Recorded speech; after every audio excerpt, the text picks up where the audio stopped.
Hello everyone. आज के इस लेक्चर में हम क्लेविकल बोन के बारे में पढ़ेंगे। तो क्लेविकल बोन के बारे में हम इसमें सबसे पहले इसकी लोकेशन, बॉर्डर्स, एंड्स, सरफेसेस और कुछ आर्टिकुलेशंस और मसल अटैचमेंट्स के बारे में इसमें देखते हैं। फ्रैक्चर का हम एक अलग लेक्चर कर लेंगे इसका। ओके, तो क्लेविकल बोन की लोकेशन आप देख सकते हैं, जो रेडिश कलर में है वो क्लेविकल बोन की लोकेशन है, एग्जैक्ट लोकेशन। हमारी बॉडी में 2 क्लेविकल बोन होती हैं। ये अकेली ऐसी लॉन्ग बोन होती है जो वर्टिकल की जगह पर हॉरिजॉन्टली प्लेस्ड होती है। इस चीज़ को याद रखना है कि ये अकेली ऐसी लॉन्ग बोन होती है जो हॉरिजॉन्टली प्लेस्ड होती है। लॉन्ग बोन्स क्या होती हैं? ऐसी कोई भी बोन बॉडी में जिसमें हेड, नेक, शाफ्ट और टेल प्रेजेंट है, उसको हम लॉन्ग बोन कहते हैं। इनडायरेक्टली मतलब हम अगर शॉर्ट में समझें तो जिस भी बोन में शाफ्ट प्रेजेंट है उसको हम लॉन्ग बोन बोलेंगे। ठीक है, तो आगे हम अगली पिक में देखते हैं। तो हमने इस क्लेविकल बोन को निकाल करके रख दिया है। अभी हम इस पर कलर कर दिए। ठीक है, तो ध्यान रखना, जिस तरह से हमने इसको निकाला है उसी तरह हमने इस पर कलर किया है। तो इसमें 2 बॉर्डर दिखेंगे हमें, आगे की साइड में एंटीरियर बॉर्डर, पीछे की साइड में पोस्टीरियर बॉर्डर। ओके, देन इसके बाद 2 बॉर्डर के बाद इसमें हमें 2 एंड्स दिखेंगे। सबसे पहला जो होगा वो हमारा स्टर्नल एंड होगा।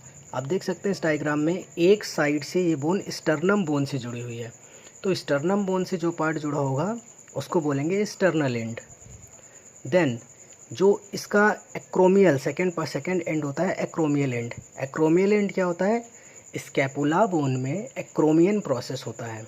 उस एक्रोमियन प्रोसेस पर जा कर के हमारी क्लेविकल बोन जुड़ती है और एक्रोमियो क्लेविकुलर जॉइंट बनाती है। इस वजह से क्लेविकल बोन पर जो एंड प्रेजेंट होता है सेकेंड वाला, उसको बोलते हैं acromial end.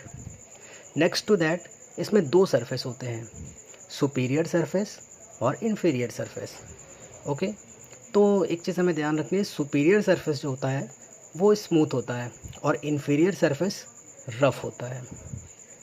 Next to that अब हम इस शाफ्ट के बारे में थोड़ा सा देखें। तो शाफ्ट जो होती है एस शेप में होती है, जो बोन होती है हमारी एस शेप में होती है। तो एस शेप में होने की वजह से इसमें एक पार्ट डिवाइड होता है, मीडियली 2/3 पार्ट डिवाइड होता है and then laterally 1/3 part divide होता है।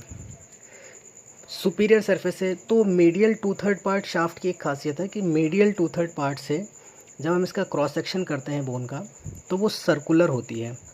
ठीक है, सर्कुलर इन क्रॉस सेक्शन, और इसकी एंटीरियरली कॉन्वेक्स दिखता है हमें ये।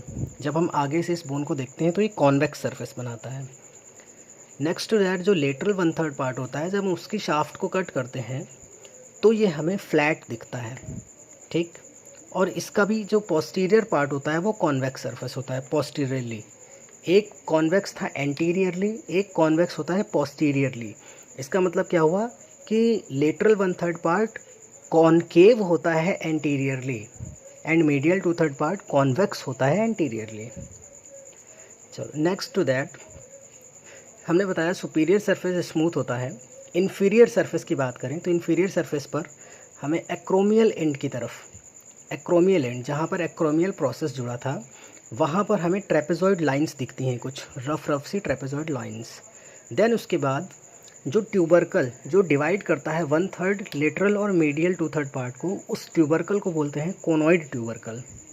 देन इसके बाद कोनॉइड ट्यूबरकल के बाद जो मीडियल 2/3 पार्ट है उसमें शाफ्ट में नीचे एक ग्रूव होती है जिसमें सबक्लेवियस मसल जाकर के जुड़ती है। उस ग्रूव का नाम होता है subclavian groove. And then at last जहाँ पर हमारा स्टर्नल एंड है, स्टर्नल एंड के पास में कुछ कॉस्टोक्लेविकुलर लिगामेंट्स आकर के जुड़ते हैं, उनके इंप्रेशंस दिखते हैं।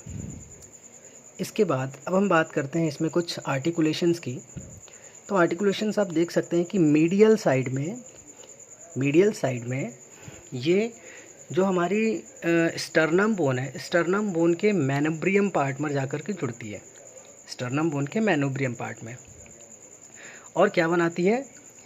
क्लेविकल स्टर्नम में जाकर के जुड़ रही है, इसलिए बनाती है sternoclavicular joint. Then lateral part की हम बात करें तो लेटरल पार्ट में स्कैपुला के एक्रोमियन प्रोसेस से जाकर के जुड़ती है, इसलिए बनाती है एक्रोमियो क्लेविकुलर जॉइंट। और स्कैपुला के ही कोरेकोइड प्रोसेस से भी जाकर के जुड़ती है, इसलिए बनाती है कोरेको क्लेविकुलर लिगामेंट्स। ठीक है, कोरेको क्लेविकुलर जॉइंट बनाती है कोरेको क्लेविकुलर लिगामेंट्स की मदद से। देन इसके बाद अब हम बात करें इसके मसल अटैचमेंट्स की। तो मसल अटैचमेंट्स में हम सबसे पहले बोन को देख रहे हैं एंटीरियर सरफेस से। हम इसका मसल अटैचमेंट एंटीरियरली स्टार्ट कर रहे हैं और एक सीरीज़ में पढ़ेंगे ताकि हमें लर्न करने में आसानी रहे। आप देख सकते हैं मीडियल साइड मतलब कि स्टर्नल एंड है, मतलब आप देख सकते हैं कि जिस तरह से हमने बोन को निकाला है उस स्केलेटन से सेम वैसे के वैसे ही हमने रख दिया है और हम पढ़ रहे हैं। तो मीडियल 2/3 पार्ट में एंटीरियर साइड में पेक्टोरलिस मसल आती है, पेक्टोरलिस मेजर मसल। इसके बाद इसके जस्ट पीछे होती है स्टर्नोक्लीडोमास्टोइड मसल।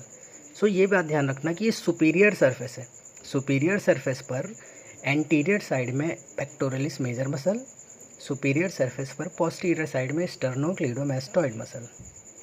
देन इसी में ही लेटरल साइड में हमारी एंटीरियर पार्ट में डेल्टॉइड मसल आ जाती है और उसके पीछे आ जाती है ट्रेपेजियस मसल। इसके बाद अब हम नीचे यानी कि इंफीरियर सरफेस की बात करें, जहाँ पर हमें ग्रूव्स वगैरह दिखे थे, वहाँ पर पोस्टीरियरली इंफीरियर सरफेस पर एंटीरियरली इंफीरियर सरफेस पर एंटीरियरली पेक्टोरलिस मेजर मसल आती है। वहाँ पर भी हमारी पेक्टोरलिस मेजर मसल आई थी, इंफीरियर सरफेस पर हुए हमारी पेक्टोरलिस मेजर मसल आ रही है। इसके बाद इसी में ही मीडियल साइड में ही सेंटर पर कोस्टोक्लेविकुलर लिगामेंट्स आ जाते हैं। ठीक है, जिसमें हमने बताया था कि इम्प्रेशन ऑफ कोस्टोक्लेविकुलर लिगामेंट्स एक साइट होती है, यहाँ पर रफ सा स्केच था, सेम वो चीज़ यहाँ पर आ गई। इसके बाद यहीं पर ही स्टर्नोहायोइड मसल भी आ जाती है। इसके बाद जो सबक्लेवियन ग्रूव था उसमें सबक्लेवियस मसल आती है। देन एंटीरियर पार्ट पर जैसे हमारा सुपीरियरली डेल्टॉइड मसल आई थी वैसे इंफीरियरली भी डेल्टॉइड मसल आ गई। एंड देन इसके बाद ट्रेपेजॉइड लिगामेंट्स, जहाँ पर ट्रेपेजियस लाइंस थी वहाँ पर ट्रेपेजॉइड लिगामेंट्स आ गए और कोनॉइड ट्यूबरकल के पास में कोनॉइड लिगामेंट्स आ गए। ठीक है, और मिलकर के क्या बना देते हैं कोरेको क्लेविकुलर लिगामेंट्स। ये दोनों मिलकर के कोरेको क्लेविकुलर लिगामेंट्स बनाते हैं। ठीक है, आप इस डायग्राम में दोनों का कंपैरिजन देख सकते हैं। Thank you.